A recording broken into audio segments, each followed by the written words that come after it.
Leave the chamber. A dwi'n galw.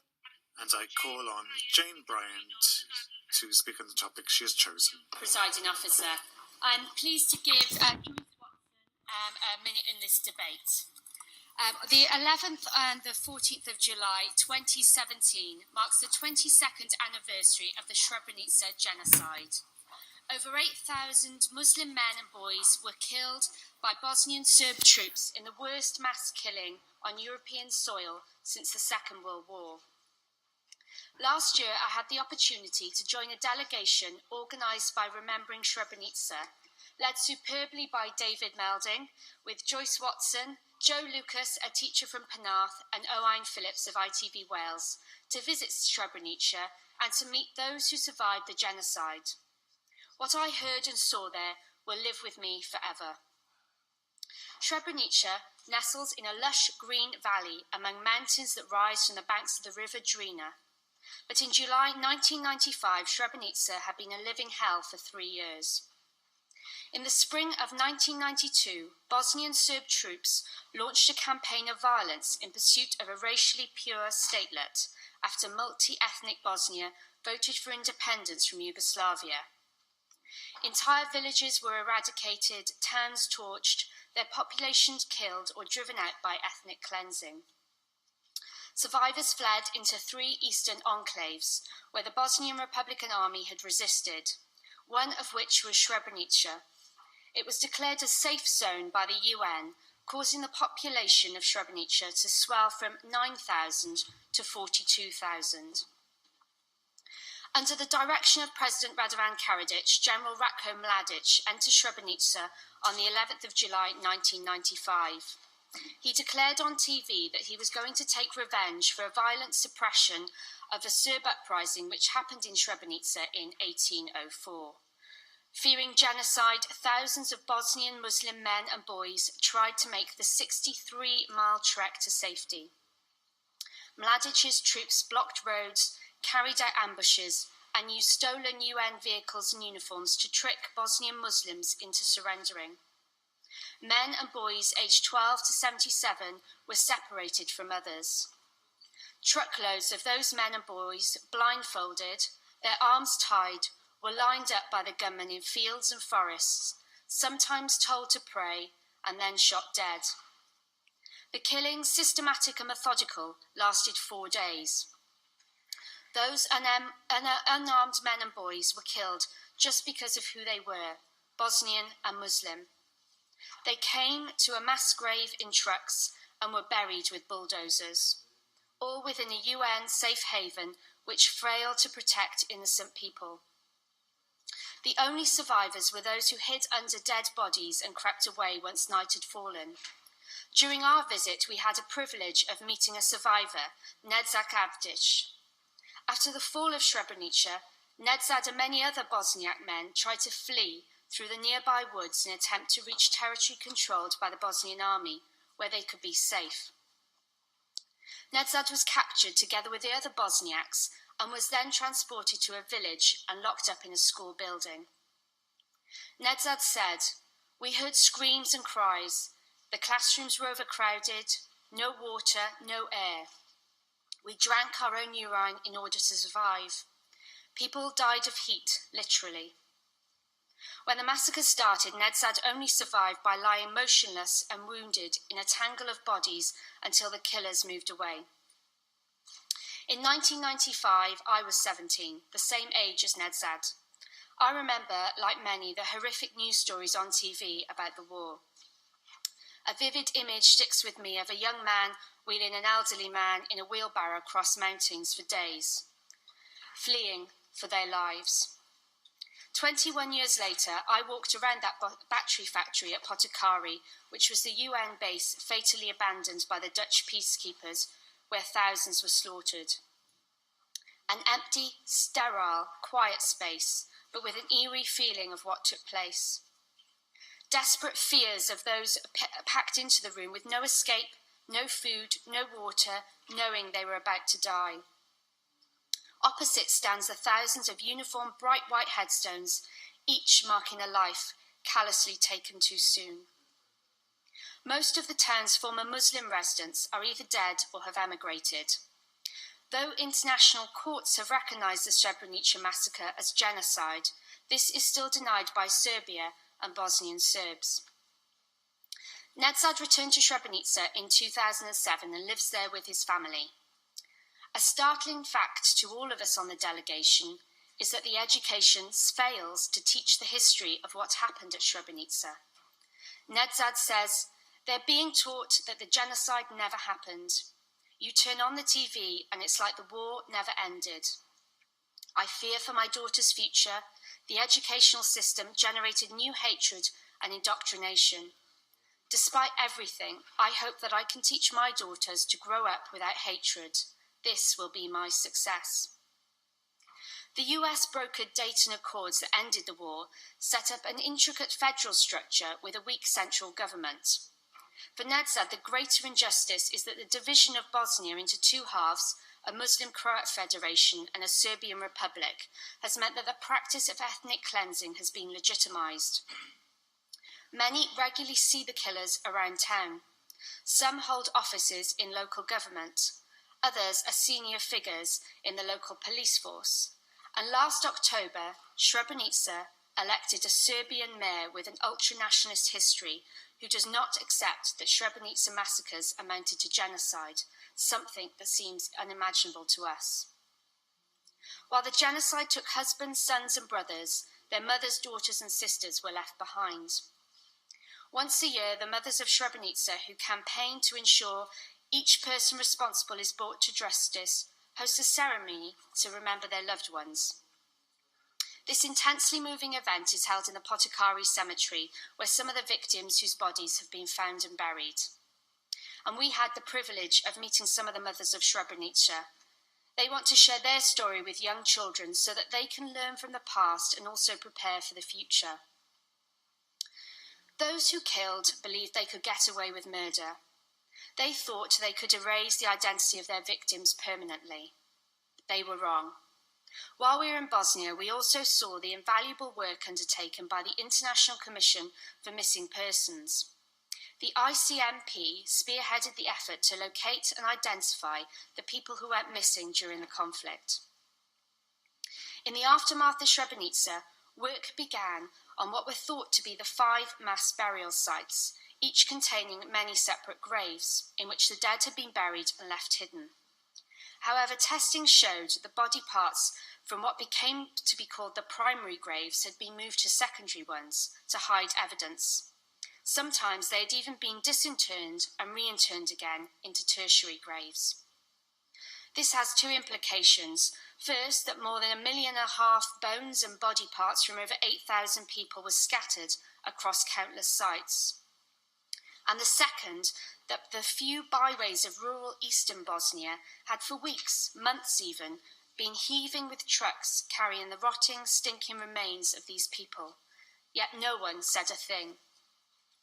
Edin Ramilak of an organisation called ISVOR, which campaigns with relatives of the missing, said, "They drove past people's houses along quiet roads. For every one missing person, at least 3 people know exactly where they're buried. The driver, the digger and the policeman, plus whoever else saw them pass. But all remained silent. While that silence persists, you cannot call this peace." Through the work of the ICMP, more than 70% of those people have been accounted for. Furthermore, there's scientific evidence of the identity of the victims from Srebrenica, made it possible to piece together an incontestable narrative of crimes and to present this evidence in numerous trials, including those of Radovan Karadzic and Ratko Mladic.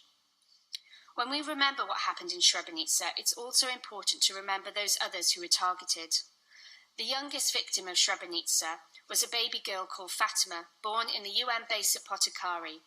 Fatima was just 2 days old when she was murdered. Thousands of women, children, elderly people were forced, deported, and a large number of women were raped. The use of rape as a weapon of war is one of the most harrowing and savage crimes against civilians. The war in Bosnia took sexual violence to new levels.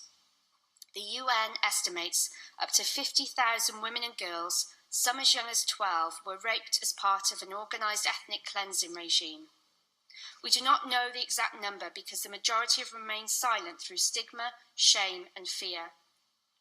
Many children born of rape have grown up isolated and rejected from society, and this is something that's still not talked about. Pramila Patten, the UN Special Representative on Sexual Violence in Conflict, said, "Rape is a cruel weapon that is as devastating as any bullet or bomb. It ravages victims and their families. It destroys communities and undermines their chances of reconciliation if left unaddressed.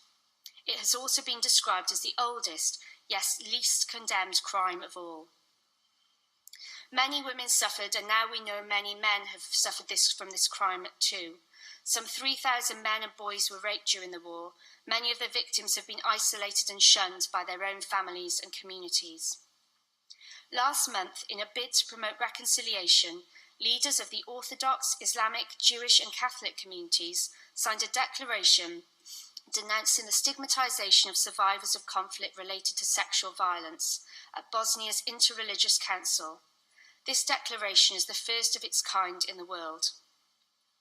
What happened in Srebrenica was not inevitable, it was preventable.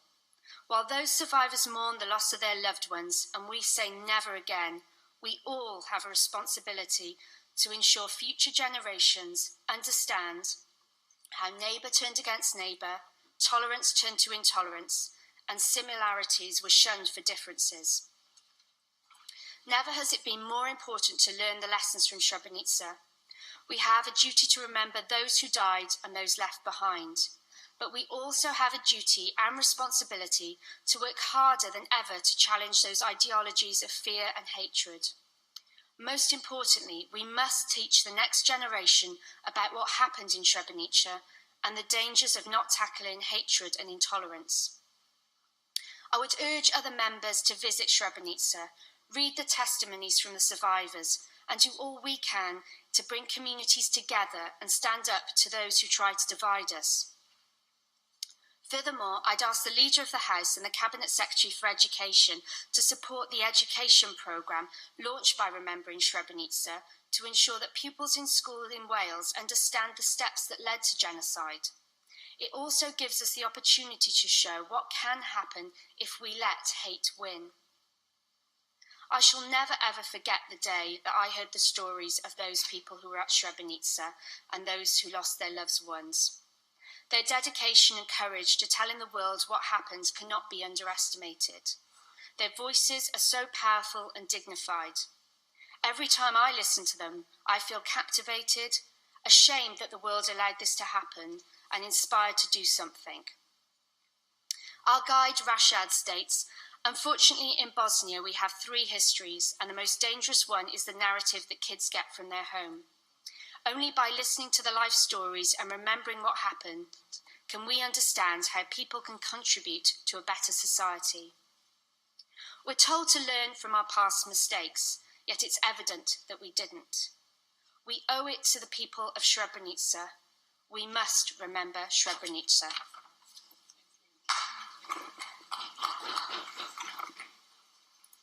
Joyce Watson.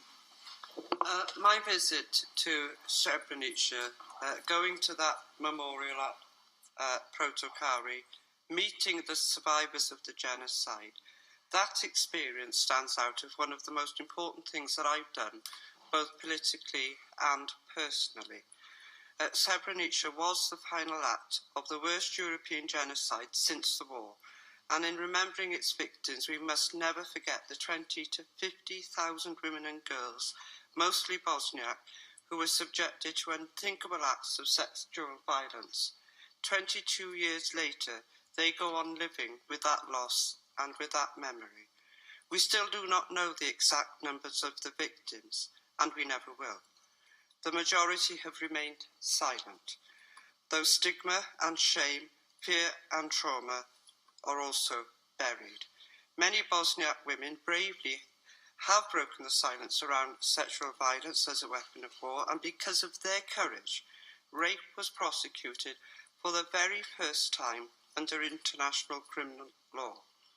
What happened at Srebrenica was the most terrible realisation of what can happen when hatred is allowed to root and flourish, when people are dehumanised by reason of their race, nationality, religion and sex. Thank you very much. And I call on the Leader of the House to reply to that debate, Jane Hutt. Well, thank you, Deputy Presiding Officer, and I do welcome the opportunity provided by this debate to remember the events in Srebrenica 22 years ago. And I thank Jane, I think all of us here today thank Jayne Bryant for bringing this to the National Assembly for Wales. And it's vital that we do take time to remember this terrible genocide. As Jane said, at least 8,372 Bosnian Muslims, boys, men and elderly, were massacred by Serb forces in a systematically organised series of summary executions. And I know that the Cabinet Secretary for Communities and Children is attending the Remembering Srebrenica commemoration event this evening over in the Pierhead building. And I know the visits from the feedback that we've had from Assembly members who have attended these events and visited, it's made an indelible impact on your and shared understanding, and it's important that you brought this to us again tonight in this short debate. The theme for this year's commemoration is gender and genocide, remembering in particular the women of Srebrenica, and of course Joyce Watson has spoken of that as well today.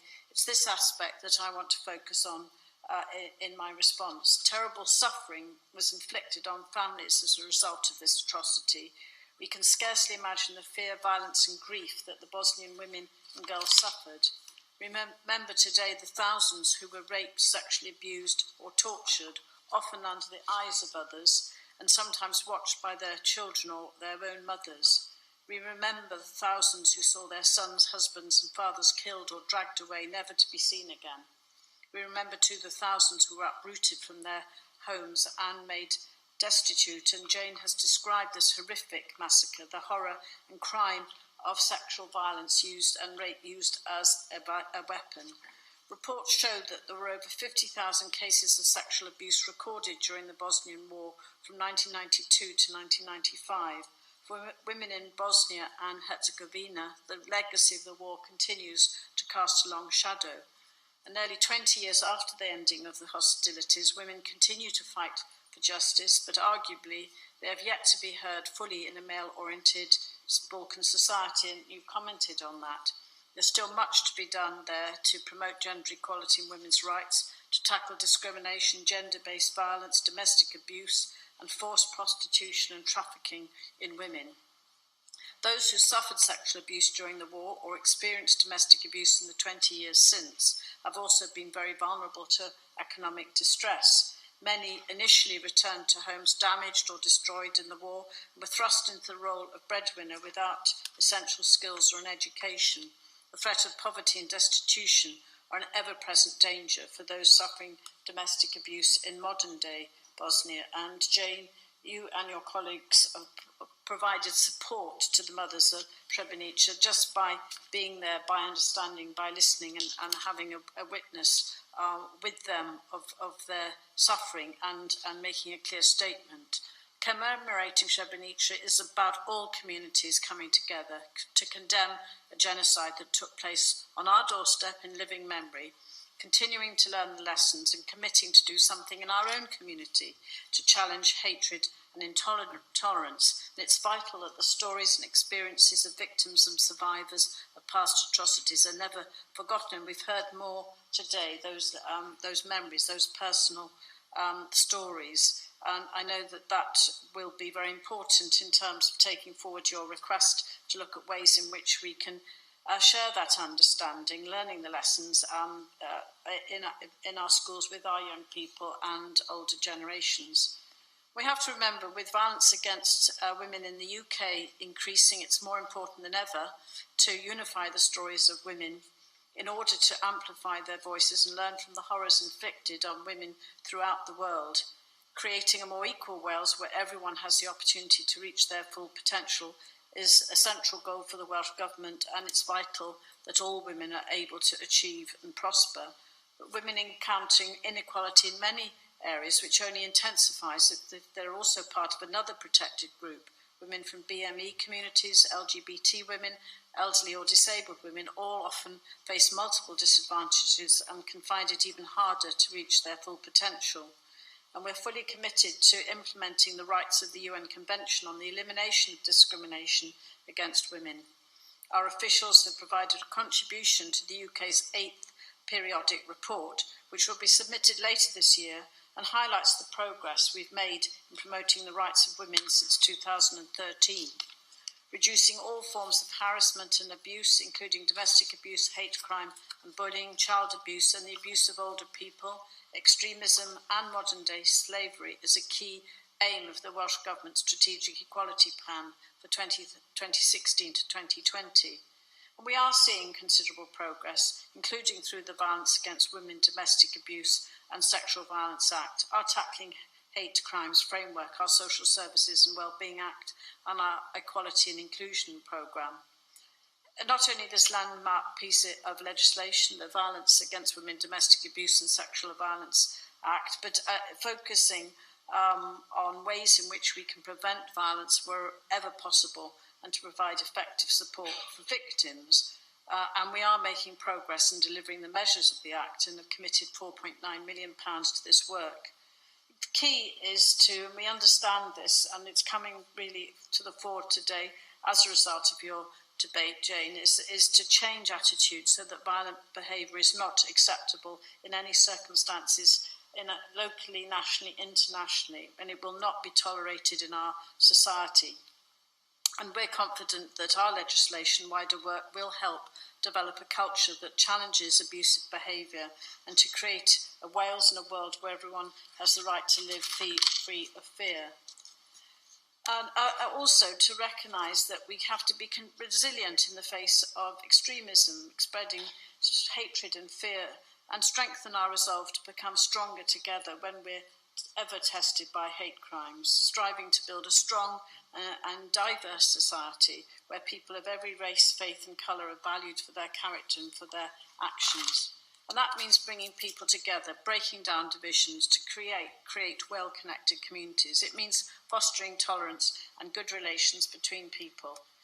In this work, we can draw inspiration from the survivors of Srebrenica and women, men and children. We've had the strength to endure and understand their strength to endure their ordeal and the courage to find ways to rebuild their lives and communities. The genocide in Srebrenica should never be forgotten. Jayne has reminded us of this again today, and of course following in the Pierhead building tonight. We must continue to learn lessons and continue to work to end sexual violence here in Wales and around the world. Thank you very much. And that brings today's